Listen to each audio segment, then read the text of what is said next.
এবারের প্রশ্ন আমার বাম দিকের মাইক থেকে।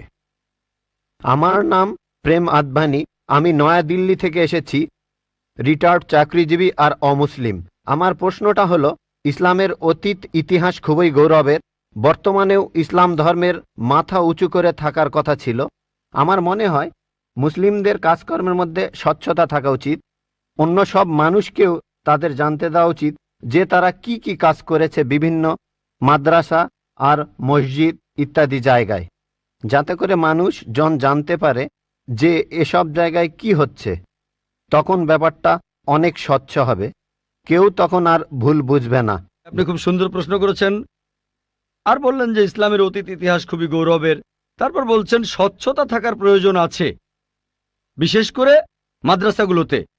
কে আপত্তি করবে? আমি একমত ভাই, আমি সম্পূর্ণ একমত। কে বলছে যে স্বচ্ছতা থাকবে না? শুধু স্বচ্ছতাই নয়, আমি চাই অমুসলিম ছাত্রছাত্রীরা মাদ্রাসায় লেখাপড়া করুক। আমি এটাও জানি ভাই, আমি জানি আপনি এখানে মিডিয়ার কথাগুলো বলছেন, যে মিডিয়া বলছে যে মাদ্রাসাগুলো হলো সন্ত্রাসবাদের আখড়া। মিডিয়া বলছে, আপনি না, মিডিয়া। মাদ্রাসা আরবি শব্দটার অর্থ যেখানে শিক্ষা দেওয়া হয়, আরেকটা বিশ্ববিদ্যালয়ের মতো। স্কুল বলতে পারেন, কলেজ বলতে পারেন, ইউনিভার্সিটিও বলতে পারেন। তবে মিডিয়া মাদ্রাসাগুলোকে এমনভাবে তুলে ধরে, যদি কোনো মাদ্রাসায় যান আপনি সন্ত্রাসী হয়ে যাবেন। মিডিয়া বলে আপনি না। একটা প্রশ্ন করি, এই পৃথিবীর ইতিহাসে যে লোকটা সবচেয়ে বেশি মানুষ হত্যা করেছে সে হিটলার। সে পড়েছিল কোন মাদ্রাসায়? কোন মাদ্রাসা? হিটলার কোন মাদ্রাসার ছাত্র? তারপর দেখবেন যে মাফিয়া পৃথিবী জুড়ে চোরাচালান আর মাদক ব্যবসা করে। যদি একটা জরিপ করেন এইসব স্মাগলারদের, সেই সব লোকদের যারা জেলে যায়, যদি জরিপ করেন তাদের কতজন মাদ্রাসায় পড়েছে? কতজন? খুব কম থাকতে পারে, খুব কম। বেশিরভাগই ভার্সিটিতে পড়েছে। কোন ভার্সিটি? আধুনিক ভার্সিটি, স্কুল, কলেজ। তাহলে কি বলবেন স্কুল বন্ধ করে দাও? এটা কি বলবো যে আজ থেকে স্কুল কলেজ বন্ধ, বিএ পড়া বন্ধ, বিকম বন্ধ, বিএসসি বন্ধ? না, কারণ আমি তো স্কুলে পড়াশোনা করেছি। স্কুলে শেখানো হয় না যে ডাকাতি করবেন, চোরাচালানি করবেন, দেশের বিরুদ্ধে যুদ্ধ করবেন। এই লোকগুলো স্কুলে পড়াশোনা করেছে, কিন্তু তারা স্কুলগুলোর কুলাঙ্গার।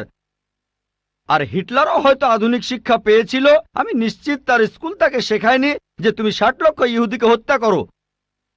তাহলে বুঝতে পারছেন এরা কুলাঙ্গার।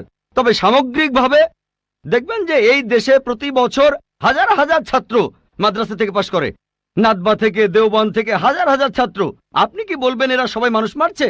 মোটেই তা নয়। মিডিয়া ব্যাপারটা এভাবে তুলে ধরছে। এখন দেখবেন সরকার মাদ্রাসাগুলোতে যাবে। গত বছর বা তার আগের বছর সরকার নাদবা মাদ্রাসায় গিয়েছিল। তারা মাদ্রাসায় গিয়ে একটা সার্চ ওয়ারেন্ট বের করলো, চেক করবে। কি চেক করবে? আর আলী মিয়া নাদভি রহমতুল্লাহ বললেন ঠিক আছে আপনারা চেক করেন। তারা সেখানে কিছুই পায়নি। এখন হঠাৎ করে একদিন লাখে একবার, হাজারবারের মধ্যে একবার, কোটিবারের মধ্যে একবার হতে পারে সে মাদ্রাসা থেকে পাশ করার পরে কেউ বিপথে চলে গেছে। তার মানে এই না মাদ্রাসা সন্ত্রাস শেখায়।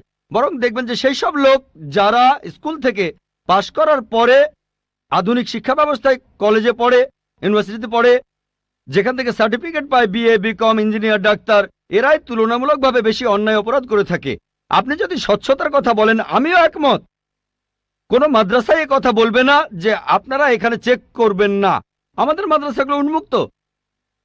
আমাদের স্কুলে আমরা শেখাই, মাশাআল্লাহ, বিভিন্ন ধর্মের উপর শিক্ষা দেই। আমার ছাত্ররা আমার স্কুলের, তারা সাধারণ হিন্দুদের চাইতে হিন্দু ধর্ম সম্পর্কে বেশি জানে, খ্রিস্টান ধর্ম সম্পর্কে বেশি জানে সাধারণ খ্রিস্টানদের চাইতে, ইসলাম ধর্ম সম্পর্কে বেশি জানে সাধারণ মুসলিমদের চাইতে। কারণ এখানে সব ধর্মের উপর গুরুত্ব দেওয়া হয়। তাহলে ভাই আপনি যদি স্বচ্ছতার কথা বলেন, আমি একমত, আপনার সঙ্গে আছি। এ কথা আপনাকে কেউ বলবে না, আমাদের পরীক্ষা করতে পারবেন না। আসেন, তবে নিন্দা করবেন না, নেগেটিভ মেন্টালিটি নিয়ে আসবেন না, খোলা মনে আসেন। কে জানে আল্লাহ হয়তো আপনাকে হেদায়েত করবেন, হয়তো সত্যিটা জানতে পারবেন। হ্যাঁ ভাই, আমি এখানে যেটা বলতে চাচ্ছি যে অমুসলিমরা তারা মাদ্রাসায় এসে নিজের চোখে দেখে যাবে। আমি স্বচ্ছতা বলতে এটাই বোঝাতে চেয়েছি, যাতে করে মানুষের মনে কোনো সন্দেহ না থাকে যে মাদ্রাসায় খারাপ কাজ হচ্ছে, সন্ত্রাসী বানানো হচ্ছে। ভাই খুব সুন্দর প্রশ্ন করেছেন। মাদ্রাসাগুলোকে স্বচ্ছ বানাবো যাতে অমুসলিমরা এসে পড়তে পারে। ভাই প্রথমে আমন্ত্রণ জানাচ্ছি আপনাকে, আপনার ছেলে মেয়েদের। আইআরএফে আসেন, আমি আপনাকে আমন্ত্রণ জানাচ্ছি। আর ইসলামিক রিসার্চ ফাউন্ডেশনে একটা লাইব্রেরি আছে। এই লাইব্রেরিটা গোটা ইন্ডিয়ার মধ্যে বিভিন্ন ধর্মগ্রন্থের সংগ্রহের দিক থেকে একটা প্রথম শ্রেণীর লাইব্রেরি। আমাদের লাইব্রেরিতে 200-রও বেশি আলাদা আলাদা বাইবেল আছে। বাইবেলের 50টা এডিশন আছে। শুধু ভগবদ গীতার অনুবাদে আছে 50টা। বেদের অনেকগুলো অনুবাদ আছে, ঋগ্বেদ, যজুর্বেদ, অথর্ববেদ। হয়তো সরকারি লাইব্রেরিতেও এতগুলো বই পাবেন না।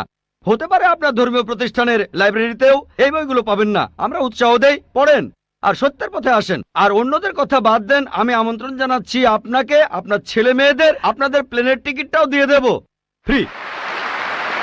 আয়ারেতে আসেন, আপনাকে আমরা স্বাগত জানাবো। পড়েন, তাহলে সত্যটা জানতে পারবো একসাথে ইনশাল্লাহ। মাইক্রোফোনটা কি অন করবেন ভাই? আপনাকে অনেক ধন্যবাদ। আমার কথাগুলো আপনি খোলা মনে গ্রহণ করেছেন। আমি চেষ্টা করব যাতে আপনার আমন্ত্রণটা রাখতে পারি। জি, ঠিকানাটা দিয়ে যান, প্লেনের টিকিট পাঠিয়ে দেবো ইনশাল্লাহ।